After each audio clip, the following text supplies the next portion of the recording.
¿Traíste un libro o no lo traíste? Sí, puede ser que sí. Ok.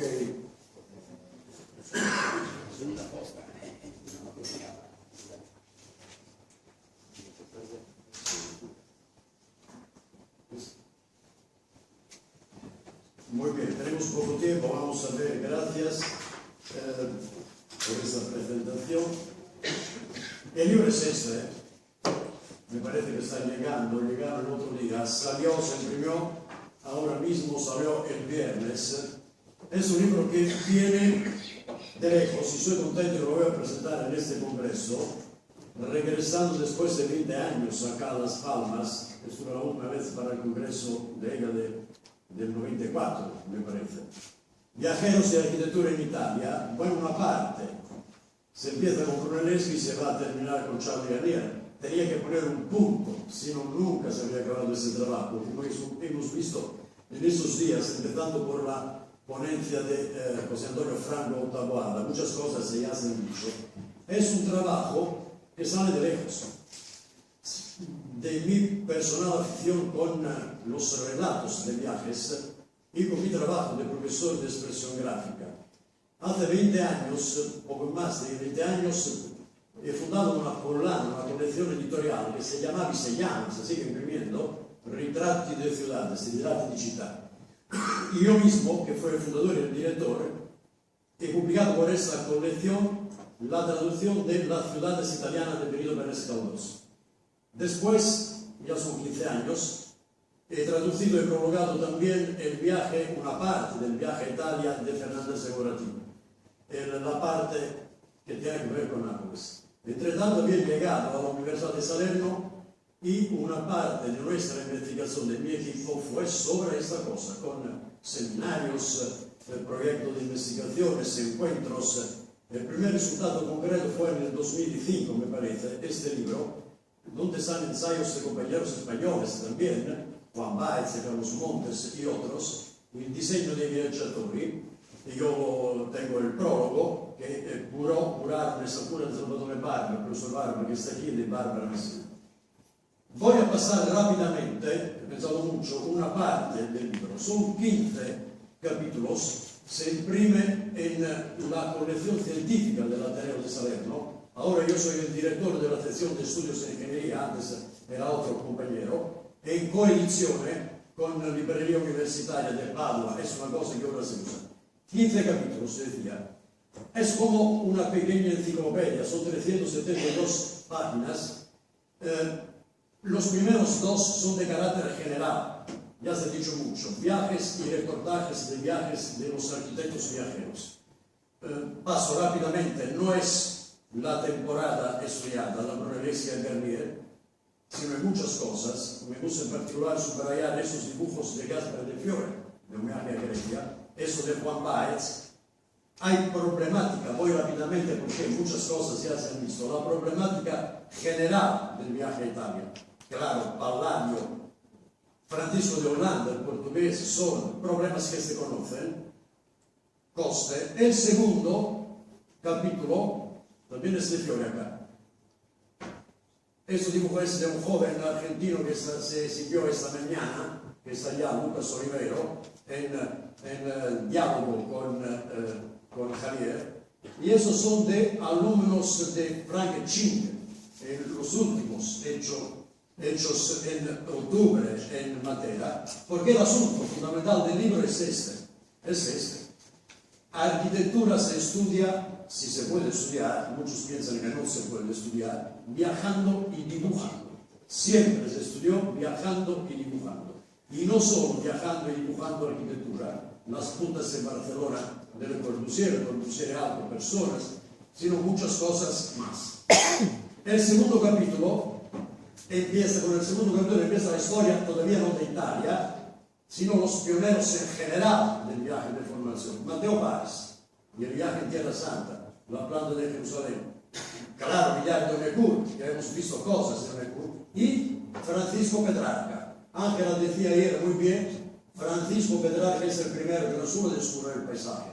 Francesco Petrarca establece por la primera vez, y nunca cambiaron, se modificaron, las reglas el paradigma del viaje de una persona culta, no de los que se tienen que aculturar, como eran los jóvenes del Gran Tour, sino de los que ya eran cultos. Este dibujo es un dibujo de Petrarca, que ya conocía Vitruvio, y se van hablando de muchas cosas y se habla de mentiras, notas. Vitruvio no se descubrió en el Renacimiento, siempre se usó, también en la Edad Media, por ejemplo.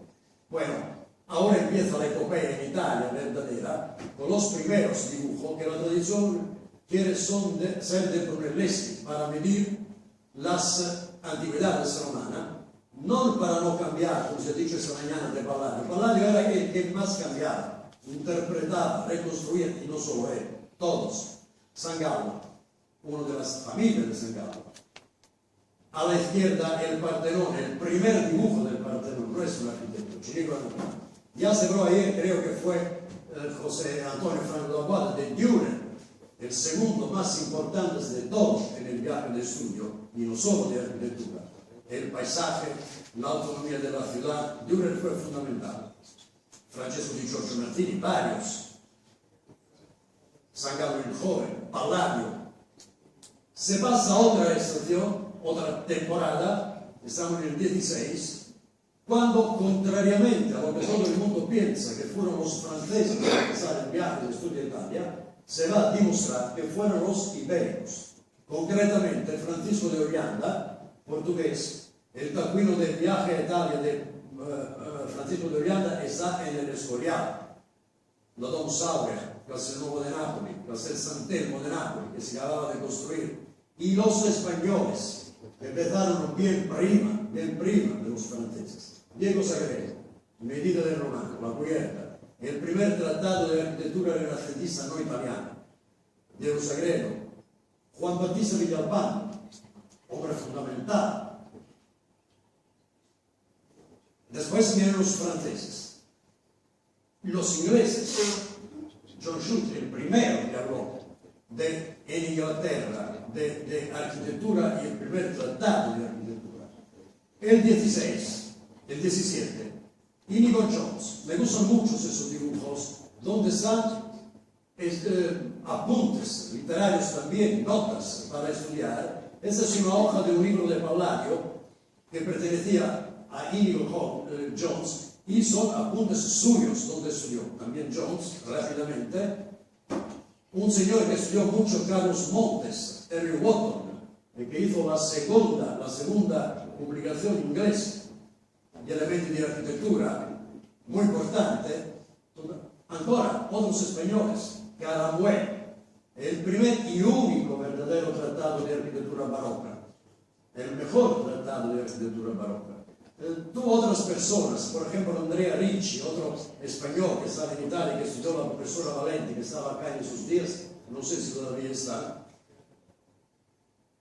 El periodo d'oro, cuando se empieza a medir de manera casi científica para documentar esta vez, no para aprender las normas. Claro, está todo lo que se sabe en general. Es una pequeña enciclopedia, es un riassunto, un resumen, se dice en italiano, de Sodexo, el más importante libro de levantamientos de edificios de relieve, de edificios de Roma, varios de Sodexo. Y Charles Davilliers, menos noto de Sodexo, pero más teórico. Los dos eran amigos y llegaron juntos en Italia. A Davilliers lo tomaron los moros y se quedó un año y pico en Túnez. Pero cumplió el tratado de teoría, Robert de Cotte, he visto qué cosas de Cotte en esta, Fischer von Erlach. Llegan los alemanes, la epopeya también de los nórdicos, Santini Eichel, Gibbs, los ingleses, ya estaba Jones. Está un poquito todo. El palladianesimo británico con Colin Campbell. Otra etapa importante de este libro, cuando se va a institucionalizar el viaje de formación. Todos hablan de los pensioneros, pero paralelamente a los pensioneros, los primeros fueron Petitot, Adler, Clerisot. Petitot lo estudió el profesor Gian de Biaggi con su equipo, vivió en Padua, regresó en Padua, sufrió. Petitot è alto, Dumont, el primero que representó con dibujos es Flo Pestum, Petitó, allá, Clerisot, el único que fue amigo de Piranesi y de Winkelmann, y el que fundó la verdadera Veduta de Arquitectura de Viajeros de Arquitectura. La mayoría de su producción está en el Hermitage, porque trabajó mucho por Catarina II en Rusia, eso ha sido fundamental, se quedó en Italia 20 años más o menos. Pero también los españoles, los pensionados españoles, que con los franceses trabajaron. Bueno, Hubert Robert, esos franceses que estaban, los de Suecia, Hermosilla, José de Hermosilla, que hizo una instrucción fundamental para los viajeros españoles que llegaron después. Juan Villanueva, Domingo Lois Monteagudo, la cubierta del libro de Monteagudo, fueron un montón los españoles. Dibujos romanos de fantasías de Villanueva, que también estudió Montes, que me proporcionó esas cosas. Voy rápidamente, porque hoy soy fuera de tiempo. El capítulo 8 describe la atmósfera cosmopolita de Roma, de Italia y de Roma en particular. Nunca se repitió algo así. Chambers, Robert Adam. También se ve la influencia y las obras. Robert Main, el que fue fundamental para Pestum y Sicilia. John Sothi, voy rápidamente, varios los alemanes. Ortiz, el clérigo Ortiz de Valencia, que tradució Vitruvio y tradució también, ¿cómo se llama? Palladio, 2 libros de Palladio. Otra etapa fundamental del viaje a Italia fue el descubrimiento de las ruinas en general y la valoración de las ruinas. Entonces Piranesi, ya se habló de Piranesi, ese libro dedicado a Robert Adam, vamos rápidamente, y la etapa fundamental que dio luego, que generó la anticomanía, el descubrimiento de Ercolano, de Pompeya, de Pestum y de los tiempos de Sicilia. El hombre fundamental fue Winkelmann, que visitó no Sicilia, pero Pompeya, Ercolano y Pestum. Y las primeras publicaciones fueron de Winkelmann. El primer dibujo del teatro de Ercolano, que es el hijo de Piranesi. Las primeras de Pestum, la etapa fundamental, cuando cambia todo, el viaje de estudio. De la Gardetta a Pompeya, Goethe, Fuga de Pompeya, libros de referencia y el descubrimiento de Sicilia. Rápidamente ancora, otra cosa de Goethe, lo que pasa a la fine del Grand Tour. Se habla propiamente del Grand Tour también en el 19. El Grand Tour, verdaderamente dicho, termina con las guerras napoleónicas. Después es otra cosa, ya no es el Grand Tour. Los alemanes, Weimar, y los franceses, otra vez, Percier, todo el mundo lo conoce. Pero el papel fundamental de Rondelet, muy poca gente lo sabe, fue Rondelet que hizo cambiar no solo el edificio, sino también coagla, acueducto, puentes y otras cosas. Percier, hay cosas fundamentales y otras etapas españolas todavía. Pérez del Castillo. Y esos dibujos que ahora están en la red, están en la Biblioteca Nacional de Madrid, son disponibles. De Velázquez, que era hijo de pintor y él también pintor, otro que arquitecto. Antigüedades de Palatino, siempre Velázquez. Durán. Lo que pasa en la edad napoleónica, los ingleses, William Irving, Wilkins, Schinkel, otra etapa fundamental. Schinkel quiere decir el descubrimiento de la arquitectura vernácula, de la arquitectura mediterránea. El primer interés importante por las arquitecturas de la Edad Media, románica, paleocristiana, que se había ignorado hasta la altura. Hay un párrafo importante sobre Schinkel, que acá se ve en un retrato de Nápoles.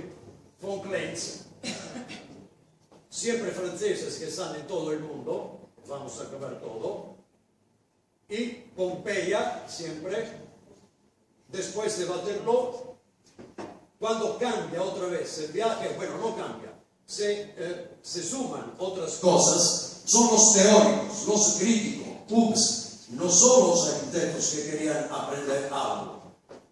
Dibujos de Hughes, varios. Cocker, Roberto Cocker ha sido importantísimo, fue el primero que habló de policromía en las antigüedades, fue el primero que halló el color de los templos en Grecia, en Pompeya y Sicilia. Goldgut y Donaldson. Leverton Donaldson, que fue el fundador, es un dibujo suyo, del RIBA, del Royal Institute of Architecture. El viaje fundamental de la Bruce, obviamente, siempre en términos de policromía, en antítesis con Catamer de Quincy, la edad de Catamer, que fue por casi 30 años el secretario de la Academia de Francia. Rápidamente, Le Tarulini hay mucha referencia. Sobre Le Tarulini escribió Magnetti, Dolci, Maestri, ya se escribió sobre el hecho que los dibujos se regularizaban, se interpretaba la realidad, y Le Tarulini lo teoriza y dice que así se tiene que hacer, que la documentación pura y bruta no sirve. La Bruce, un viaje fundamental, acaso el último de los franceses, la policromía. Estamos ya al final. Los viajeros descubren la policromía. Ya he dicho de Cocker, y después, claro, Hittorf, el franco-alemán Hittorf, en Sicilia, pero también y sobre todo en Pompeya. Empieza con Zahn y con Semper, teórico, pero no solo teórico, empieza una verdadera epopeya con las pinturas de Pompeya. Ese es Félix Dubán, un dibujo fundamental, con una parte dibujada. Tengo que ir deprisa, he cortado muchas cosas. Bueno, me costó parte esta noche, ¿no? Yo, paredes de Pompeya. Cómo se descubren y se valorizan las edades que nunca se habían estudiado, que no gustaban. Ya he dicho algo, fueron los alemanes que estaban en búsqueda buscando una identidad nacional. Y la identidad nacional de los alemanes estaba en la Edad Media. Y entonces Bergmüller, y entonces Esmer, y Stühler. Yo te piace il Duomo di Parma, di Stühler, alumno de Schindler. Y siempre Pompeya, y piensa, que es un poquito toda la Italia acá. El viaje antiacadémico después también de esa cosa, se habló mucho de Viollet-le-Duc. Villadriana, antes era una carta a su padre, el cráter del Etna. Taormina con espectadores, también dibujó así el Coliseo. Y cómo termina la edad de oro de la estación, de la stagione del viaje institucional. Tenía que terminar el libro. La crisis, Raskin, bueno, también la polémica que se desarrolló en Francia con la Bruce y los otros, y el último viaje importante es una espléndida vía de Pompeya de Raskin. El último importante fue Charles Garnier, uno de los primeros que llegó hasta la Grecia, la Italia. Y es sobre, claro, varias cosas, detalles constructivos, y uno de los más grandes críticos fue Javier Pascaltowski, un arquitecto ingeniero marsellés, gran dibujador, que tiró todo el Mediterráneo y el Oriente. Así termina el libro, que tiene también los índices de nombres y de lugares, y que es un poquito una obra suma. En general, cuando he escrito obras importantes, he intentado hacer lo mejor que se había imprimido, publicado, estudiado hasta la fecha. De vez en cuando lo he conseguido. Espero que lo voy a conseguir también con este libro, que ha sido un trabajo de muchos años, y continuaremos con un trabajo como esto. Entonces este congreso es importante porque espero que me puedan enviar cosas, porque el próximo sobre el tema de viajes y literatura, escrituras y dibujos, quiere ser el próximo libro, y quiere ser un libro de más personas que pienso curar. Muchas gracias a todos.